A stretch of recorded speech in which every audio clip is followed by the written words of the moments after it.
And that openness and that sense of let's follow God and just, the answer is yes. Now, God, what's the question?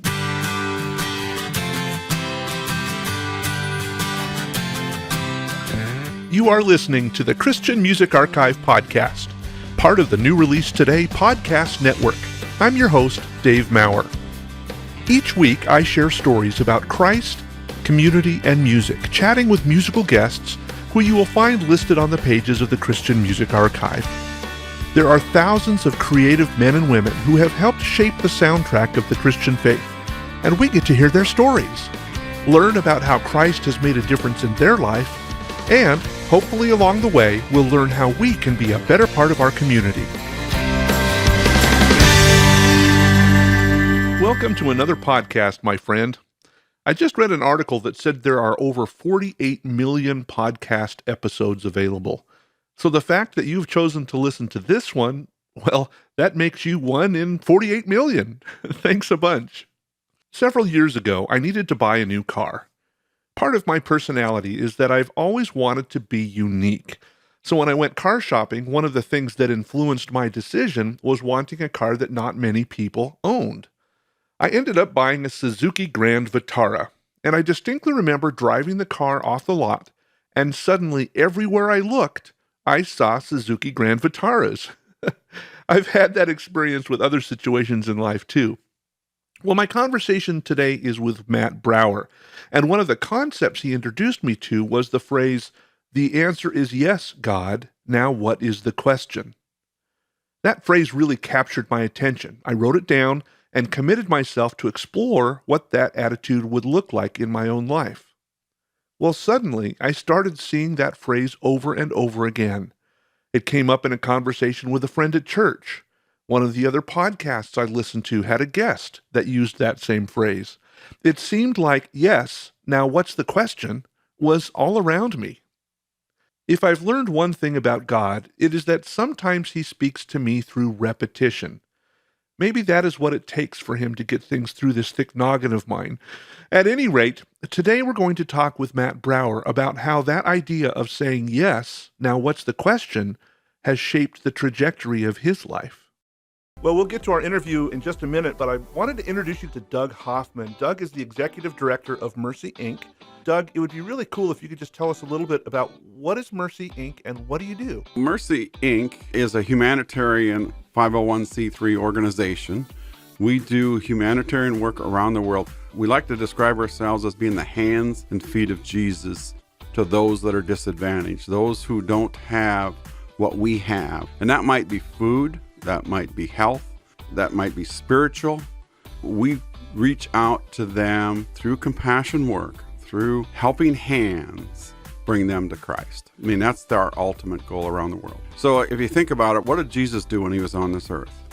Jesus reached out to them. He was always healing, He was feeding, He was nurturing, He was helping emotionally.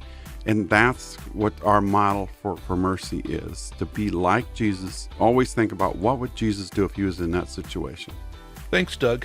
To learn more about the work of Mercy, Inc., head over to our website, christianmusicarchive.com/mercy. That's christianmusicarchive.com/mercy. My guest today is Matt Brouwer, who just recently celebrated the 20th anniversary of his debut album, Imagerical. And I probably butchered the name, but we'll talk about that. That started a music journey resulting in 7 albums, multiple awards, but like so many artists, music is not necessarily the most important part of Matt's life. And after recently relocating back to Canada, Matt is celebrating a season of new beginnings, which just might include some new music. It is my honor to catch up with Matt and hear what God is doing in his life these days. So let's welcome to the podcast, Matt Brouwer. Welcome, Matt. Thank you so much. Good to be here. Yeah, I probably butchered the album name. How do you say it? We said Imagerical. No, we made up that word sort of out of a combination of smashing a few words and ideas together. So I guess it's kind of up for debate. And over 20 years ago now. That seems That's hardly crazy. possible. I know. Over this past year, I've kind of been, really thinking about that and celebrating the journey that God has started in my life and all the people that I was in community with and remain as well today. So it's been really cool to look back, and blows my mind how fast time flies. Yeah, yeah. Well, every album has a journey, and your life journey up to the release of your album. Let's talk a little bit about you, who you are, how you're growing up, that kind of thing. Now, if I remember right, you were born in Nova Scotia, right? That's right. So talk about growing up and how that played a part into you becoming a musician. Well, I mean, I grew up in a small town called Truro in Nova Okay. Scotia, and was on a dairy farm. My dad was a dairy farmer, and my mom was a school teacher. And it was a strong sort of Christian upbringing. My folks went to church multiple times a week. Anytime the doors were open, right? Anytime the doors were open, that was our family for sure, as many people can probably relate. And so, yeah, it was a interesting sort of family dynamic. My dad's first wife had passed away, and he had 5 kids. Okay. He remarried a single lady that took on that quite huge challenge of 5 stepkids and a dairy farm, and she Yeah. had never been married, and then they had 2 more kids in the years that followed, and that was me and my sister, Okay. and that made 7 altogether. So it was quite a group of us, big age range. Yeah. But then, so when I was 3 years old, my dad was driving a truck for a fellow farmer that was in the area, and had a car accident and passed away. Mm. So that left my mom with 7 kids on her own, a Oh dairy boy. farm to figure out what to do with. And then my oldest brother, was in his early 20s and had just recently gotten married. And so he took over the farm, and Okay. we all stayed there, all through my growing up, until just recently my mom actually moved from that same, location that Okay. we were all these years. But anyway, it was a wonderful way to grow up in that context. The siblings of mine that were older were always sort of stepping in and being there for us. But, for my mom and for all of us, having that loss of a father in our life Yeah. was defining. And Oh, I sure. think her faith went to a new level after sort of the initial shock and the grief years. Sort Yeah. of on the other side of that, she just had an incredible faith. And so growing up, seeing that and experiencing God provide for us just sort of whetted my appetite to know Mm. him more, because the reality of who God was and is was just really right there in front of us Oh, and sure. surrounding us. And so through my high school years, I struggled a little, as probably most people do, just with identity and figuring out who I was and what I had to give. And I had to learn who I was as an artist, and I did not have an outlet. It wasn't a community. This Dutch farming community wasn't a place where sort of the arts were encouraged as much as maybe other places. Yeah. And so I had a lot of turmoil Hmm. inside of trying to figure out, like, I had something inside of me, and I couldn't figure out what it, how to express it. And So you when were taking piano lessons or music? I yeah, mean, how did you my how did mom, you discover yeah. that music was a language that you wanted to get out? Well, I mean, I did take, my mom was in her school teaching, she did some music teaching, and she Okay. directed the choir. And so that was there. And it was certainly, I think, spiritually, my, like the hymns that we sang and the Christmas music, that was always a place where I specifically enjoyed and felt maybe God's presence Mm. in the church service the most. Yeah.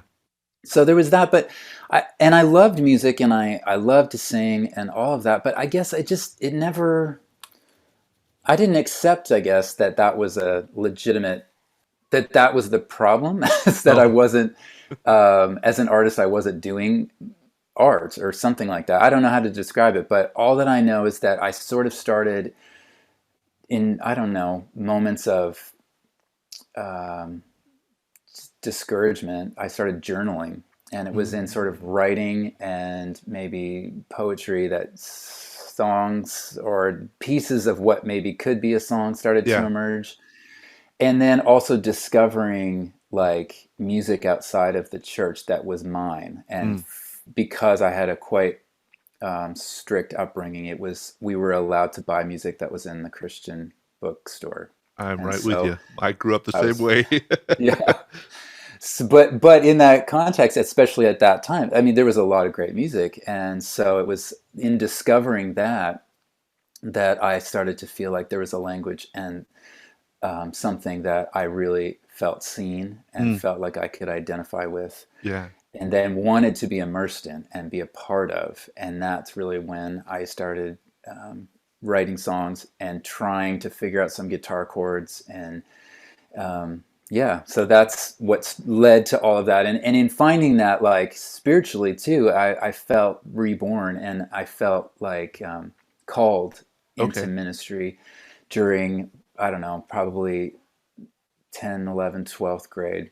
Okay. And specifically going to youth group. And there was one conference in particular I remember, just the worship band and the connection with people my age at the time. It was so obvious, like, this is what I want to do and feel like I'm supposed to. Well, I could picture you as a young creative, not really having examples around you out on the dairy Yeah, farm, right. and then all of a sudden resonating with, oh, there are people that do this, Yes. and I can just imagine the rush of emotion and, oh, this is possible. Yeah. Well, it's like finding that thing that makes sense and is like so fulfilling this need inside of you, Hmm. like that. Yeah, and that's how it was, and it was just like that became my what I thought about all day, every day. And I kind of just had it in my head like, there is nothing else for me. This is Wow. the path, and Wow. whatever it took, I was just going to follow. And I really felt like it was the artistic side of things, but I don't want to like gloss over the spiritual side, because like God really was revealing himself to a group of us. But to me, I just felt like what I had seen in sort of the journey I'd had so far, and my mom's faith, it wasn't mine yet. And Yeah. then when it finally started to be something that was, then, just it felt like the doors just kind of blew open, and it was a new world. So am I hearing you right that the music journey and the spiritual journey kind of coincided to where all of a Yeah. sudden the light bulb comes on for both simultaneously? Yeah. And Very I cool. even think that in terms of sort of gifting, like Hmm.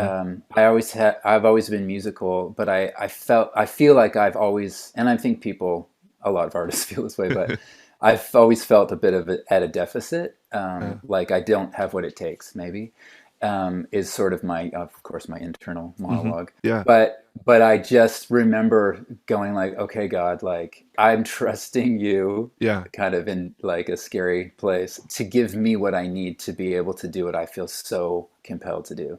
And it was this interesting, like I was very shy and inhibited, and yet I just this feeling and this need to share through music and to tell people about my faith was just a tiny bit stronger than the fear, Yeah. which just, so I was always pushing through this thing where I was like, I remember like having opportunities to get up and sing a couple times in high school, but then certainly in college, where I was, thinking right beforehand, like, and praying like, God, I need you, like, there's no way I can do this without your help. Yeah. Yeah. Yeah. And then when, or if, I got through it, yeah, I just knew that the glory was his, because I was not, I don't think I was ready or capable in my own strength to do that. That's cool to recognize that when you asked for it and then you were able to experience it, that you had the mind, the wherewithal to say, oh, that obviously came from God. That wasn't something that I just conjured up in myself. Well, I think that in my case, it was so obvious that it was like, it hit me over the head like a 2x4. Yeah. There was no denying it. Anybody who knew me at that time, yeah, it was like, it was a miraculous thing that God could equip somebody from where I was coming from Yeah. to be able to be in any sort of leadership position, because I was just this shy, skinny, like not, leader type kid in my teens. And Yeah. so it was neat that God can use anybody in any circumstance. Well, I think back to a conversation I had with Carolyn Aarons, a fellow Canadian who Yeah. shares a very similar story about being, I don't know that this is me, I can't do this, and being put in a situation. And then, ironically, you were label mates for a while That's on right. Reunion. But as I talk to people, I think that's a really good reminder that if God's called you to do something, He's going to provide a way for Yeah. you to do that, and the energy and the strength, even if it's just a little bit more than the Right. hurdle you have Yeah. to overcome. So, yeah. Well, so then you went off to college and you started a very creative band called Monday Night Worship. I kind of sense I know where this is coming from, but this is probably where you really started to hone off the dairy farm finally with people that are going to Right. listen. Yeah. And I mean, there is a little bit of a detour in that story too. My Okay. first year, I went to British Columbia to a very small school. It was kind of a transition school, and it had kind of Mennonite roots. Okay. And my mom's from that tradition originally, and so I I didn't really have a plan. I just wanted to get out of where my little hometown and Yep. see something. And I was the same thing. I was sort of scared to do it, but yet I was like, yeah, I signed up and off I went. Yeah. And that year was incredibly transitional. And I mean, it set the tone for the rest of my life to this point. It Okay. really was. I've received like this freedom to fail and to be myself and to just accept what God had in front of me. And Yeah. I mean, I could talk about it for days. That was a great year. But one of the things that was really cool was they had this, I think it was on Tuesdays. It was called Vespers, which sounds like an old sort of Yep. Yep. traditional thing. But it was, all these young, cool, sort of, to me, they were so cool. People my age and a couple years older who were doing music. And because of the tradition they came from, the sort of West Coast Canadian Mennonite Mm-hmm. youth groups, man, can they all sing and Uh, harmonize. It was unbelievable. And we were in this place, this chapel that was built probably long before anybody ever thought of putting a drum kit in there, right. which there was. But in the quiet moments and certain songs, I mean, the singing and the way it would echo throughout that chapel, Yeah. it was powerful. And I loved those nights. And I just remember looking forward to it all week. And so then the next year I transferred to a different school to be a little bit more serious about a 4-year music degree. Mm-hmm. Also a Christian college in Alberta. And when I got there, it didn't have a time like that, an Uh, evening of just a student-led, spontaneous, but still consistent thing. yeah. And so that's where, in the frustration of not having that and wanting it so badly for myself and for my friends, I was encouraged through a group. I was part of like a Bible study group to take the sort of baby steps into like, well, why don't you start one? Mm. And I'm Yeah. like, why can't somebody else start it? Yeah. Because I really want to be a part of it, but I don't want to start it. Yeah. But I did with a friend of mine that was also in the music program. And, we started off just, we're going to do this every single week of school. But, we didn't know how it was all going to look. And it was just a guitar and a couple of people sitting around in a circle at first. Yeah.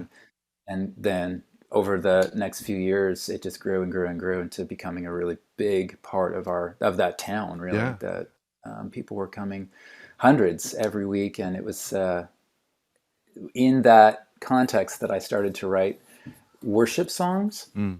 I had never done that before. I had just, sort of life and faith songs, I guess, that had been part of my angst of my teens. And this was Right. more specifically for our congregation and looking at like writing songs that have scripture lyric base and stuff.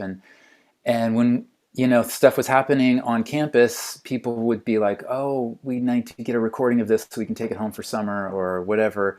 And people, back then with like tape recording What's that? devices. Yeah. Yeah, people are like, what? Yeah.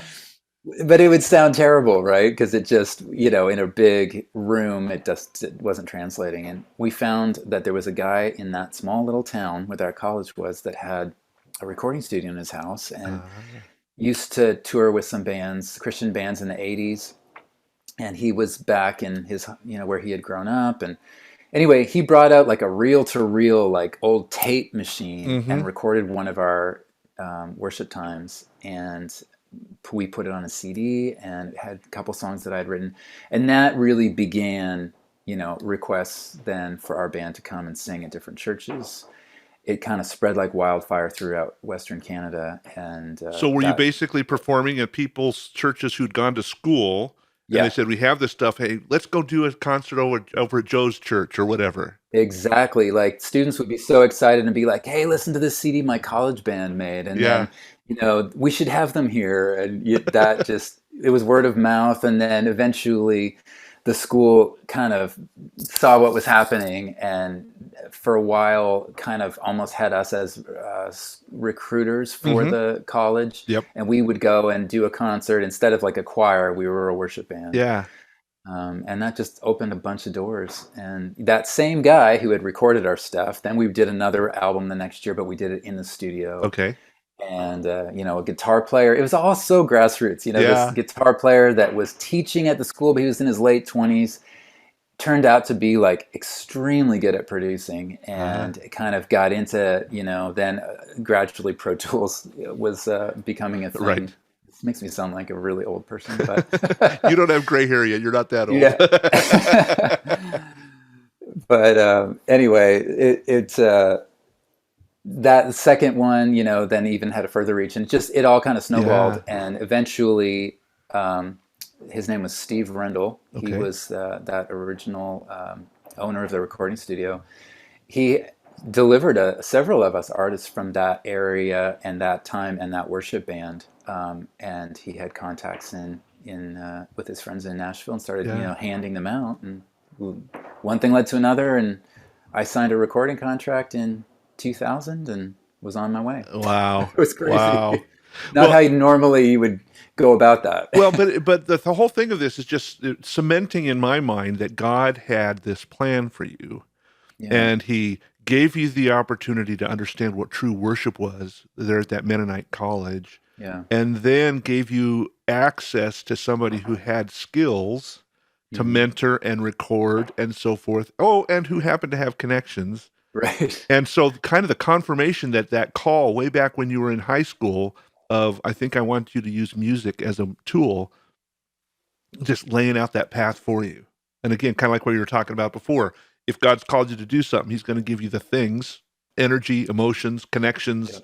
whatever to do that. Yeah. Yeah. It's incredible. And it is like on, because I think, we're all on a faith journey. And Yeah. for me, those stepping stones were that looking back, you're just like, it's unbelievable how Yeah. God has such care for all of us and has such a plan. And it's funny because I think in the years since, there's times when now, as maybe once I was an adult and able to have a little bit more agency over my decision making, Yeah.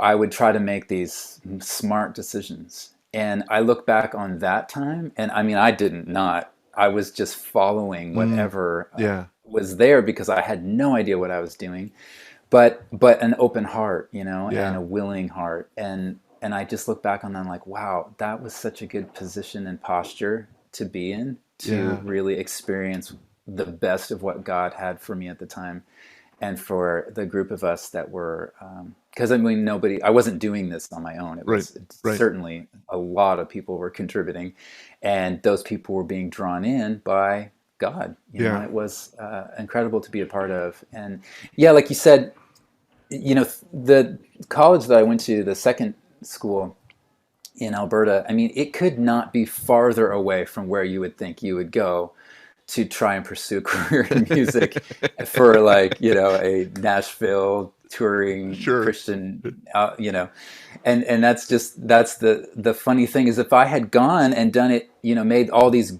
calculated decisions in my own, I would have maybe given up because I would have certainly Mm, been a very small fish in a giant ocean. yeah. But in this context, like I said, there was nobody really doing that at that particular moment. Yeah. So it provided an opportunity, and God knew. I've often talked about looking back over my life and seeing how this decision impacted this decision, and going through it at the time, you've got that, oh, what should I do? Where should I go?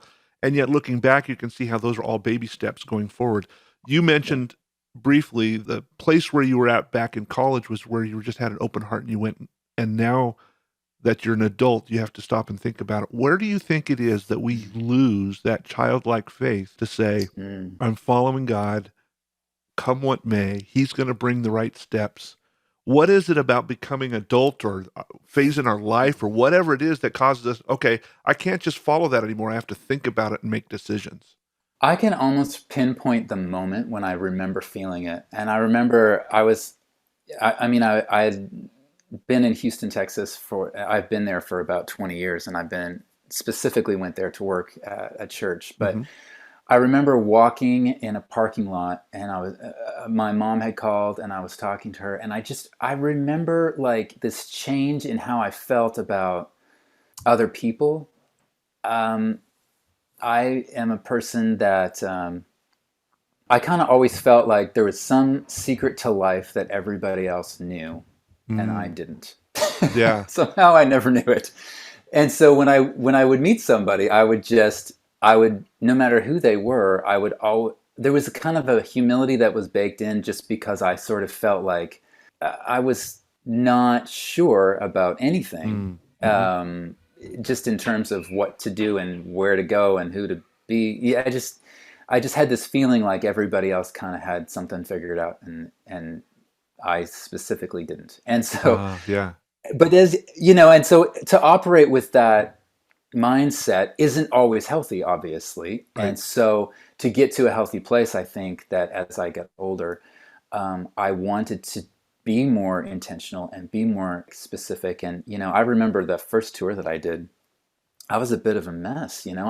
I remember like I would leave stuff all over the place, and I just hadn't figured out like packing and getting on a plane, and I would miss flights, and it was, there Yeah. was a lot of room for improvement. And so in all of that sort of, I need to be more responsible, I need to get it together, I need to be better, at this and this. Eventually you do, and you can easily, at least for me, start to feel that pressure to achieve and to be super consistent, and I don't think those things are wrong. It's just that little by little I started to trust my own ability to pull things Mm, off. yeah. And as I got more confident in my gifting, instead of just continually giving it to God, it's so easy to Yeah. just feel like, well, I can get through this. I'm tired and whatever, but I can pull this off Yeah. just kind of with my eyes closed. And then all of a sudden, there's a temptation there, I think, to start to think, well, I've got this. And Mm, I think maybe that's not always the best place to be, at least for me. And certainly, I think that God definitely brings us time and time again to our knees. And it's just that process of like letting yourself be recreated yeah. by the Spirit. And it's painful. And if you are open to it, it is life giving. One of the things that I've been wrestling with personally the past couple of years is learning who I am in Christ. Mm, Because kind of like you said, we start, okay, if I'm going to be something that God can use, I have to do this, this, this. I have to cross off these list of, things. When the right. reality of it is, and I've told a couple of people this, I don't think God really cares at all about what we do or what we have or our health or any of that. He just wants us in a relationship with Him. Now, because those things are important to us, He reaches us and talks to us and helps us with those things. But the bottom line is, I just love you the way you are, Dave. I just love you how you are, Matt. And you don't have to do anything. I'm going to work through you. That's something that we unlearn, I think. Yeah. And I think that's a real detriment to how we as a community of believers can help each other, because now it's, oh, I have to do this or Matt will never talk to me. Right. Yeah. Yeah. We constantly try to earn that grace that we're given and feel like, Yeah. well, I don't feel like I deserve it today. And then that impacts how you handle every situation. And, the longer that you go on this journey of faith, that doesn't get easier Yeah. because I still find myself, even sometimes more than ever, feeling like, why am I trying to deserve this?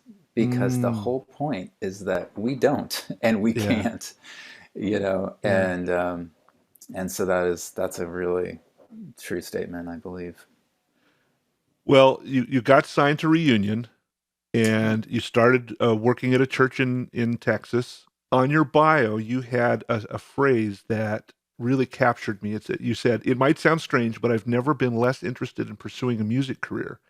Being married and having a family has reoriented my priorities completely, and the career things that used to be so important to me have become less so. In that way, it's been very freeing and has forced me to let go of control," kind of like what we're talking about, Hmm. and allow me to step in the direction that opportunities the Lord is bringing me. I mean, that encapsulates what we've been talking about, and you didn't even know I was going to go there. Yeah, well, I'm glad that makes sense. So, talk about the importance of being married and having a family. While you were traveling around, you made a mission trip somewhere, Hmm. and Hannah fell into your Yeah, life. right. I had decided somewhere along the line to say yes to anything that I could do. I was a single guy Hmm. in my 20s, early 30s, and just, I loved any opportunity. And, sometimes I would be scared to do something and think, oh, I don't know about this, And I went to Poland and I just knew I was supposed to. They had told me there was an opportunity to sing at this some sort of outdoor, like week-long Christian festival. Hmm. And I was going to have to be through an interpreter. I mean, it sounded kind of like vague. Yeah, I did. I said yes. I mean, there was a delay in Houston. I got through in Paris. I missed my flight. I ended up in Warsaw, and I really did not know what was happening. Anyway, all that to say, those were the sorts of things that were happening. But 9 times out of 10, or maybe even 10 out of 10, it was just like those trips were life changing. Hmm. And no matter what sort of hiccups there were on the way, it was totally worth it. So more and more I was saying yes to any of the opportunities. And being a part of the church in Houston, they really believed in supporting Christian artists, almost like an artist in residence, especially people who had like a worship leading as sort of one of their gifts and things that they were doing. And so there was usually two or three at a time, and we would all make our schedule available to be there and then to tour and all that. But it Sure. was cool to be a part of that community because there was a lot of opportunities that I probably wouldn't have known about. Yeah. So they were like, hey, you want to go and be a part of this mission trip to Guatemala? And I said, sure, let's do it. And got all ready for that and went down. And on that trip, I met who is now my wife, Hannah. Her parents were full-time missionaries there, and her family, from the time she was 14, had grown up there, and Okay. she was in college. And anyway, we met then, and then over the next couple summers, I would go down every year and, working together with the kids. Hmm. She spoke Spanish, and, I was doing the music and games and stuff and relay races with all of the students Sure. that were coming for the Yeah. VBS and whatever. So anyway, we just saw each other in a cool experience and kind of got to know each other that way. And so when she ended up in Houston to study medicine at Baylor College of Medicine, Okay. we reconnected and got married. And yeah, that was life changing for me and amazing. And trying, and I was still touring, and she would come with me, and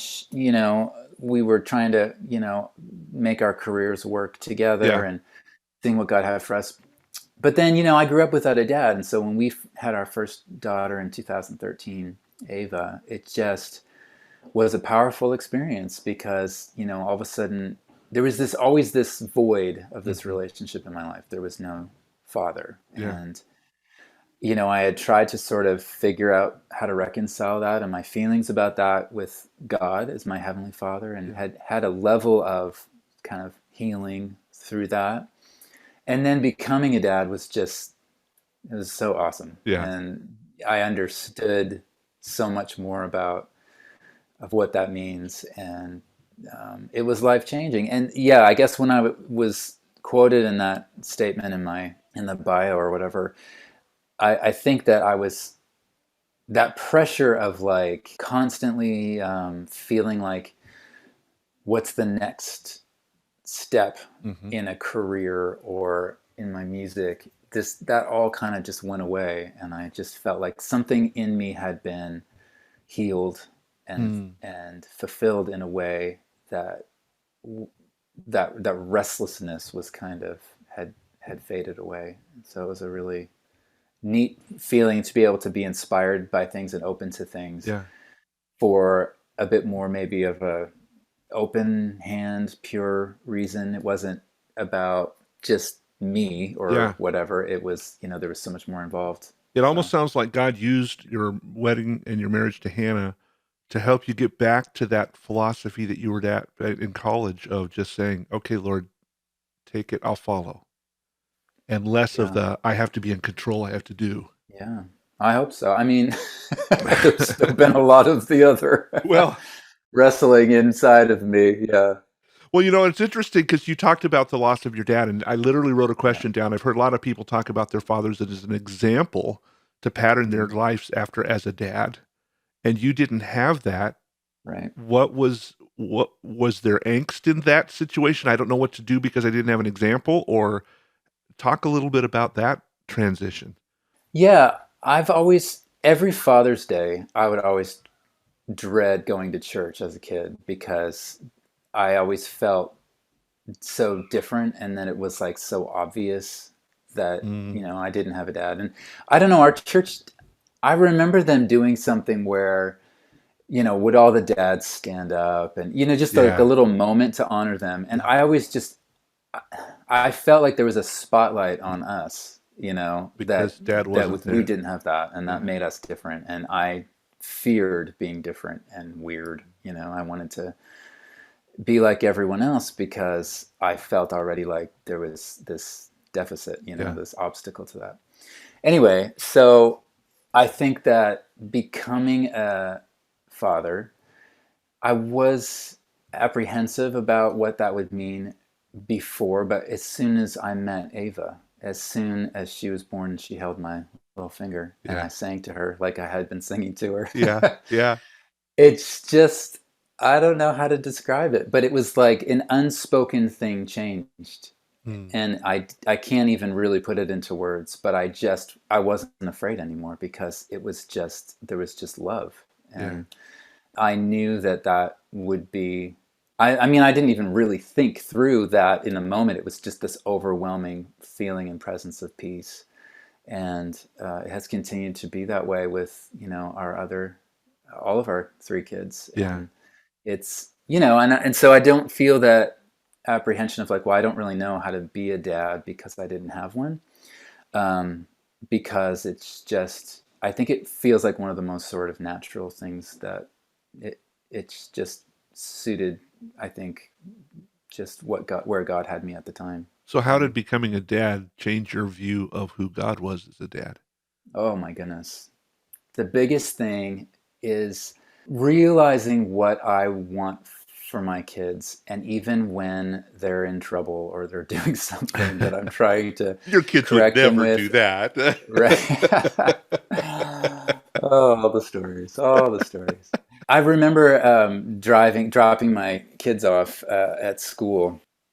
I don't know where my mind was going, but I just remember thinking like, I am a human, very imperfect parent, and my feelings for my kids, and that I want every good thing for them, and I just would protect them and accept them and love them no matter what. Like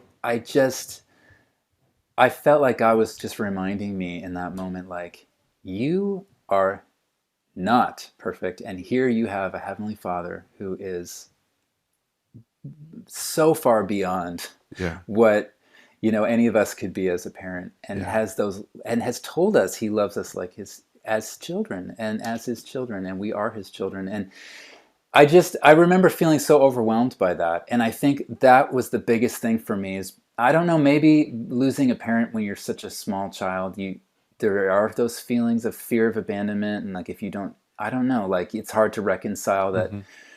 that grief.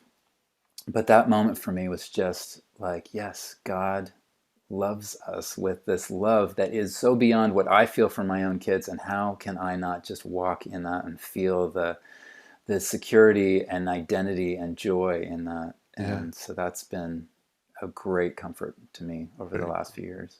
Well, we teased it at the beginning of the show. You have just recently, I mean, like in the last 2, 3 months, Yeah. moved back home to Canada. What prompted that? And you've spent 20 years ministering and working in Houston, and all of a sudden there's this massive shift. What's the future looking like for you guys? Well, it's funny because in just listening to you sort of interpreting a bit of my faith journey, it kind of comes back and hits me. And that openness and that sense of like, let's follow God and just, it's almost like the answer is yes. Now, God, what's the question? Oh, That sort of living is not easy. And especially, I think what happened to me is, I felt that freedom, but then you feel the responsibility of not just yourself, but to provide for your family and to keep them safe. And yes. every decision you're making is not just yours. There's so much else involved, and it Yep. can be easy to sort of let fear of failure keep you from stepping out sometimes and be like, I'm not at that season in my life, and I need to just, do what makes sense and what's practical and what's going to put food on the table and all of these things. And we came to a point where I felt like my time in Texas was over, and I didn't know what was next. And, as my mom is getting older, and as we've been so far away from family and feeling the isolation of that, especially in a pandemic, Yeah. we started to pray, like, what's next? And this last fall and Christmas season has been unbelievable. It has been a faith journey, and we have seen God do miracles in our migration Yeah. back up to where Share one if you would.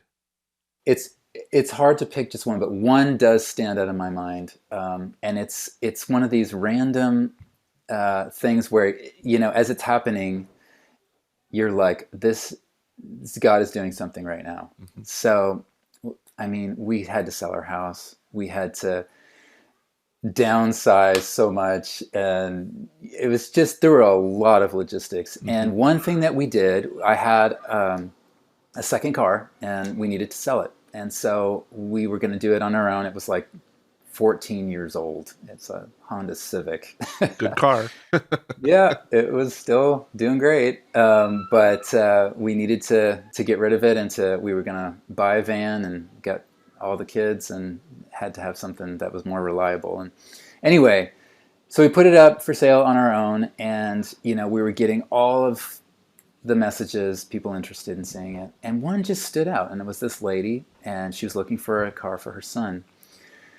And so I met with them, and I mean, it was, you never know where people are coming from, and they had the really intense masks on their Hmm. face, and we were talking, and it was kind of hard to communicate, and they were asking all these questions, and they wanted to each individually take it for a test drive. And so I started talking to each of them individually while the other one was driving the car Hmm. for their son, who was not there. Okay. And they started telling me the story about their son, and telling me some of his struggles and challenges, and how they were trying to be there for him. And in speaking with them, realizing they were people of faith who, were really Mm. praying for him. And so we just had a really good conversation. And I remember they were going to, think it over. And I drove home and talked to my wife, Hannah, about it. And I was just like, I think this is the couple that needs this car. Very cool. And anyway, sure enough, they said yes. And we met them in a parking lot in Houston, right on the 45 freeway. I mean, just, it's loud. And I don't know, there was just something about even just the transaction of, signing the papers and getting them, you know, connected with a car for their son. It was like crazy um, blessing for both Yeah. parties. And we ended up like praying together, and I told them we were going to pray for their son Josh, and we, for the next month, I told my kids about it, and every time we had a meal and remembered, we'd pray for Josh. And it was this crazy blessing. And it Yeah. was interesting, like all of these moves that seem so mundane and so everyday, it's like we were in this flow of where God was moving for us, but there was like stuff that was spilling over and other people were being brought in and blessed as well. And it That's was just so kind of one of cool. those, yeah, it was one of those cool things, and something that I wish that I could experience more. But in that uncertainty of not knowing where exactly we were going to land, and here we were making this trip, 2,000 miles plus, we were driving with our family, and literally I drove the U-Haul van or truck, towing our second car. I mean, it was crazy. People Yeah. would look at it and go, "What are you doing?" Yeah. Yeah. But those sorts of things were happening all along the way. Conversations with people that would turn to faith for no reason, that we didn't even try to have. We weren't doing anything, like just because of our story and what we were embarking Yeah. on.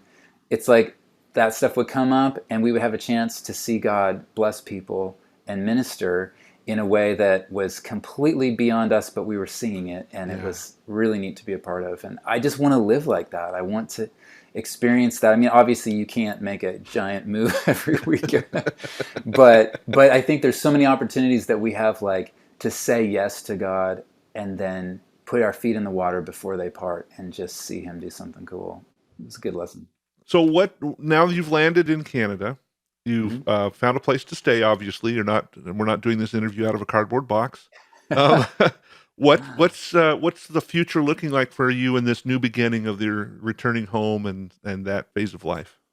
Yeah, well, I'm working on new music. I have been excited to revisit that very first college worship community. They're having a 20-year reunion this summer, God willing, and so they've asked me to kind of put the band back together. And Fun. it's been a while since I've known about it, and I've started writing some songs specifically for that community. All these years since, like, where are we at? And Yeah. every one of us has such a story, and that's kind of the theme, is our story, and sharing about God's faithfulness and just the honesty of where he has brought all of us. And in that, I've just really been inspired. So I've gotten some new songs I hope to record in this next 6 months before that event this summer. And then I am already working with some friends we're in New Brunswick, Okay. which is just one province over. We're about an hour and a half from where I grew up. So close to family, but in our own little place here. And, it's been neat because I've had some friends that are music friends, songwriter friends that are from this area. And it was one of the reasons this spot kind of is where we landed. And so in songwriting and producing and some of that, we've also been talking about starting a leadership program, which I'll have more information on my website and Facebook page in the next few months. But getting off the ground, sort of the next phase of, like,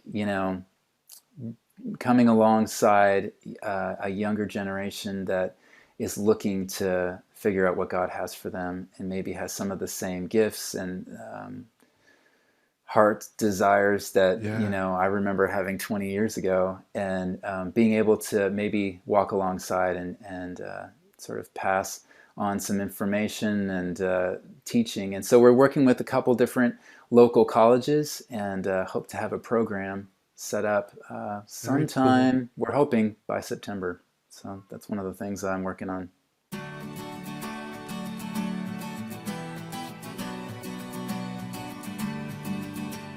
We have a number of people who have committed, and in fact, we've got a bunch of people that signed up this week to praying for musicians.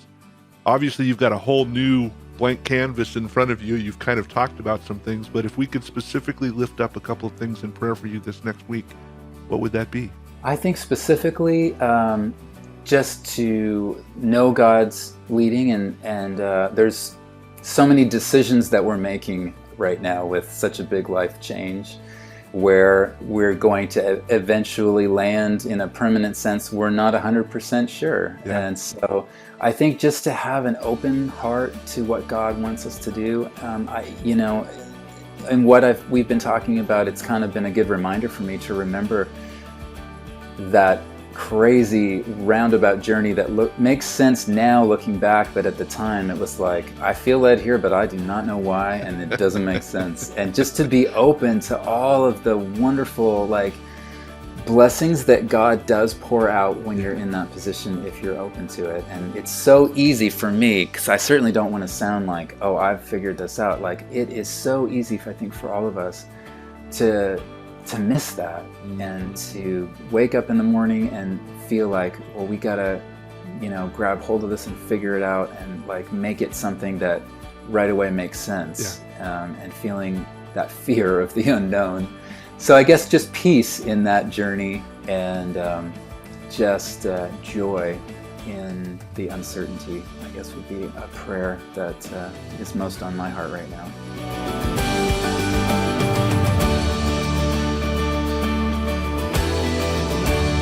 So what does saying yes to God really look like? Obviously, I don't want to just say yes to every thought or opportunity that comes across my plate, but I think this yes is more of an attitude of availability.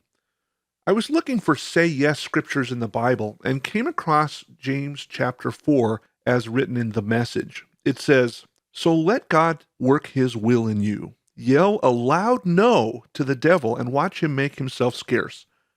Say a quiet yes to God, and he'll be there in no time. Quit dabbling in sin, purify your inner life, get serious, really serious. Get down on your knees before the Master. It's the only way you'll get on your feet." Another one of my favorite verses is Proverbs 3, verses 5 and 6. "Trust in the Lord with all of your heart. Don't depend on your own understanding. Seek his will in all you do, and he will show you which path to take." This week, I want to practice being available to God. I want to say, I'm available no matter what you ask me to do. God, my answer is yes. Now, what's the question?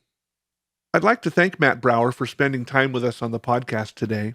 If you want to hear about Matt's new music or stay connected with his new school of ministry that's getting started, be sure to visit his webpage, and I've got all of Matt's contact details in the show notes on this episode, so be sure to check those out.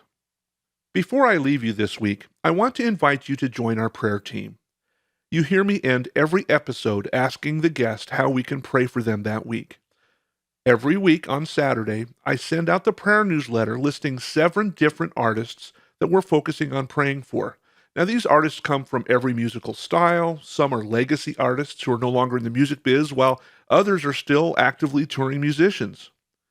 Most of our requests each week come directly from the artists themselves, so these are pertinent concerns in their life. I sure would like you to join me. You can sign up for the prayer newsletter by going to christianmusicarchive.com/prayer. That page lists our daily prayer focus, and there's also a place on the right-hand side where you can sign up to receive the newsletter every Saturday. You can also choose, if you want to sign up for the podcast newsletter there too. But I hope you'll take time today to sign up for that prayer newsletter. Say yes to God might be saying yes to praying for these musicians each week. So visit christianmusicarchive.com/prayer and sign up today. As always, thanks for joining me for this conversation today. I am grateful that we get to spend this time together each week hearing stories of God's amazing faithfulness. As a regular listener to this podcast, would you mind taking a few minutes and rating it on your favorite podcast app? Reviews and ratings really help spread the word so that other folks can hear about these great conversations. And if you have comments or questions for me, please feel free to drop me a message on any of the social media platforms. You can find me on Facebook, Instagram, Twitter, and Patreon by searching for @CCMExchange. Or you can always drop me an email on the website christianmusicarchive.com. I'm really looking forward to our time together next week when I have another great conversation with one of the musicians you'll find on the pages of the Christian Music Archive.